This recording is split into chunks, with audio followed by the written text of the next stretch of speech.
everyone. I am Dr. Lakeisha, your life coach and destiny cheer captain. Today we're talking about how to love your job. You know, Simon Sinek says, if you work really hard at something you don't care about, that's stress. But if you work really hard at something you love, that's called passion. Let's get into it, y'all. This is a good one.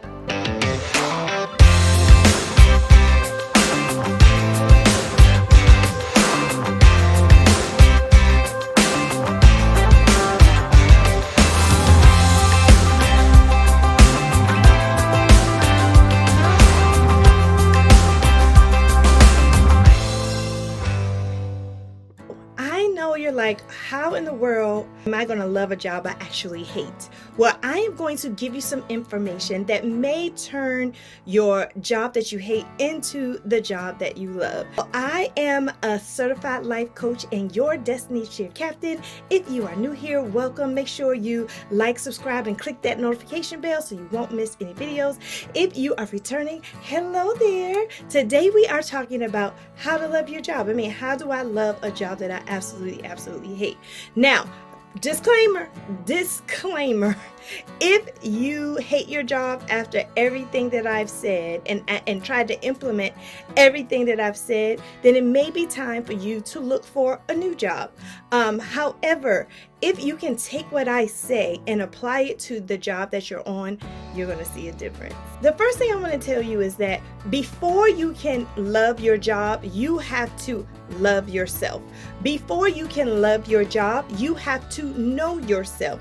And before you can love your job, you have to work on your self-actualization. Is actually really important when it comes to loving your job. You have to know who you are, what you're passionate about, and all of the positive things about yourself, and you have to believe and be confident in them, because a lot of people know what they don't want. I don't want this job, I don't like this, I don't like that, but you are just continually putting negativity into the world. You want to have a positive view of your life, and it has to start with the way you bring in money. So the first thing I want to tell you is that look at your job not as your life. Your job is not your life. Your job is a partner in your life. Your job is an extension of your life. So look at your job as that. When you look at your job, and if you had a partner, like a regular partner, a business partner, a husband, a wife, a partner, right? What are your expectations out of a partner? Do you expect them to go 50-50 with you? Do you expect them to trust you and for you to trust them? Do you expect them to hold up their end of the bargain when it comes to the partnership? Well, guess what? It's the same thing with your job. What are you expecting out of your job? You can't just say, oh, I don't like this job. No, change the question. What are you expecting out of the job? Because whatever you're expecting your expectations to line up with what's really happening. And that's probably causing you to feel like you hate your job right there, is that there's not an alignment between your expectations of the job and the job that you are actually doing. You're going to love your job by applying your gifts and talents, your natural gifts and talents to the job. Studies show the more authentic that you can be at work, the more you like it. There needs to be an alignment between your real self and your job. I'm going to say that again.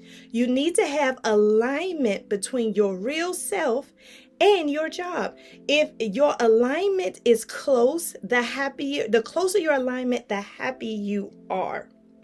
The closer the alignment, the happier you are. If the alignment is way off, then you're going to be extremely unhappy. The question is, how do I create this alignment where there is none between who I am, my happiness and my expectations, my authentic self, and my job? How do I do that? Well, let me give you a couple of tips on how to make that happen. All right, tip number 1 is to know yourself.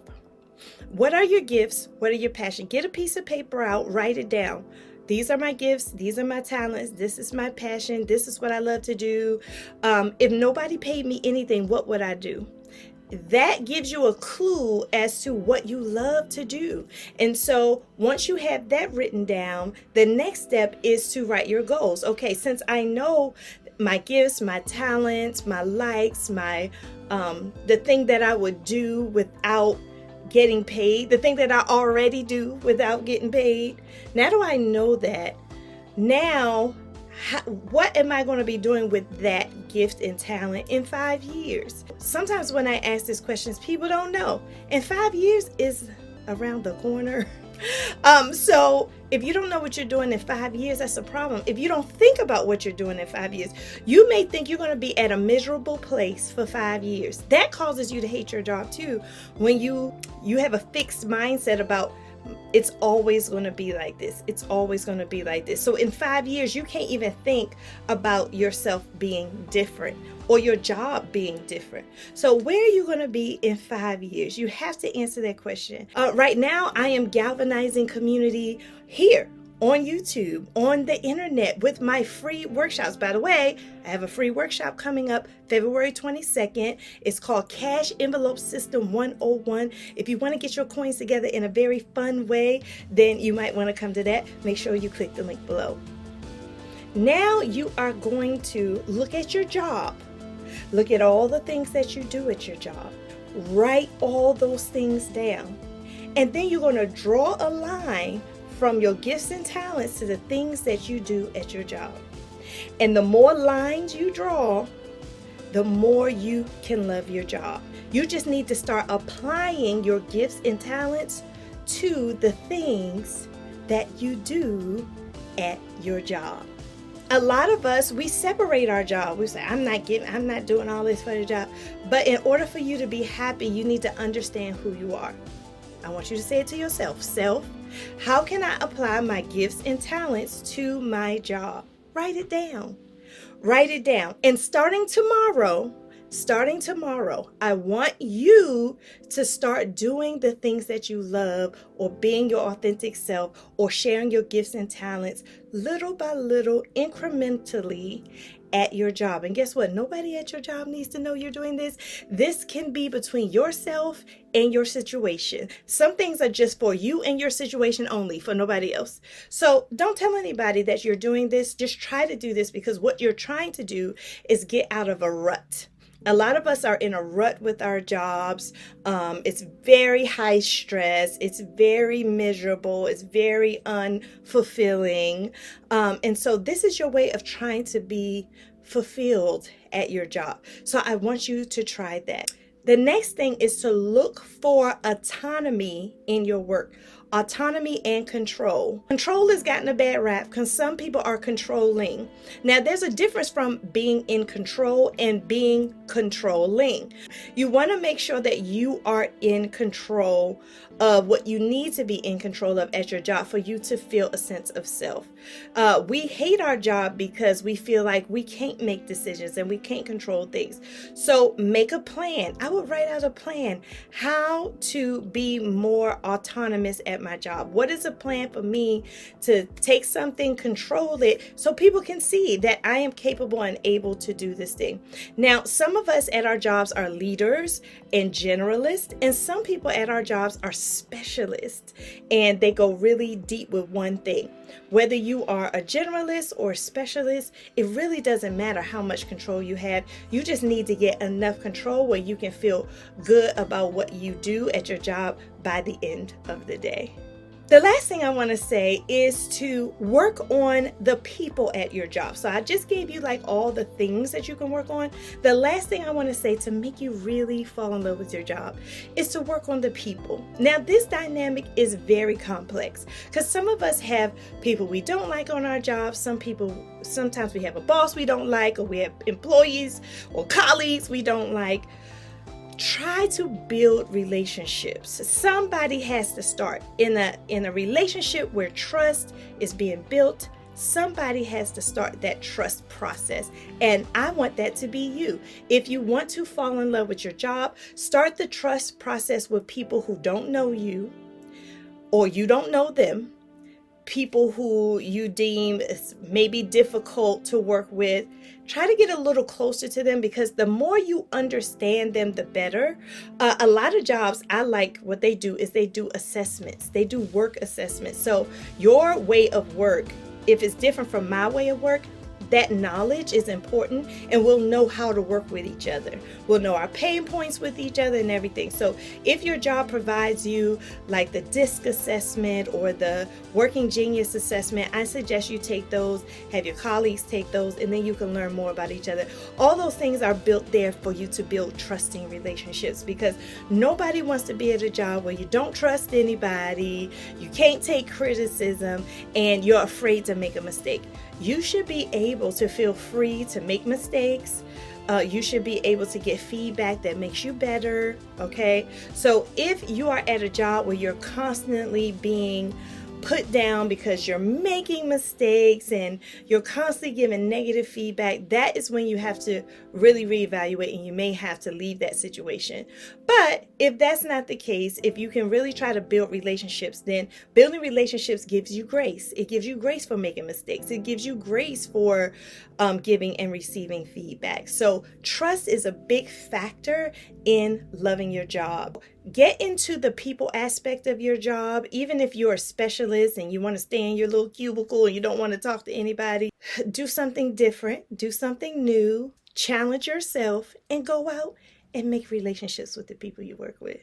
Here are some jobs where people really, really love their jobs and they love what they do. So I have a list here. It's not a complete list, but this is just some examples of jobs that most people, when they're in these jobs, they love.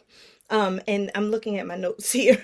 So it's healthcare, teachers, if you work for a nonprofit, creative jobs, tech jobs, environmental conservation jobs, entrepreneurs, coaches, counselors, therapists, humanitarian and aid workers, sports and fitness, and travel and hospitality. If these things are where you already are and you're miserable, try to make a few little changes, try to get to know yourself, build some autonomy, be authentic at your job, and see if these things turn your heart around. If you're not in any of these industries, maybe you want to get into some of these industries. So I suggest that you start at your job right now doing stuff pro bono, volunteering in the area you want to eventually go. So you can put that on your resume and go over to a new career. You can do it. It's just going to take some strategy, some thinking, some quiet time, and just some grace for yourself and others at your job. So I hope this was helpful. I'm going to end with the cheer. So get ready to cheer with me, y'all. Here we go. Y'all know I'm the Destiny Cheer Captain. I'm ending with the cheer. All right. Give me a J. Give me an O. Give me a B. Let's love that thing. Give me a J. Give me an O. Give me a B. Let's love that thing. Give me a J. J. Give me an O. Oh, give me a B. B. Love that thing. Woo! I want y'all to be happy. You should not have anywhere in your life where you're not happy, because you are the master of your fate and the captain of your soul. So if you have an area like your job that you're not happy in, change it.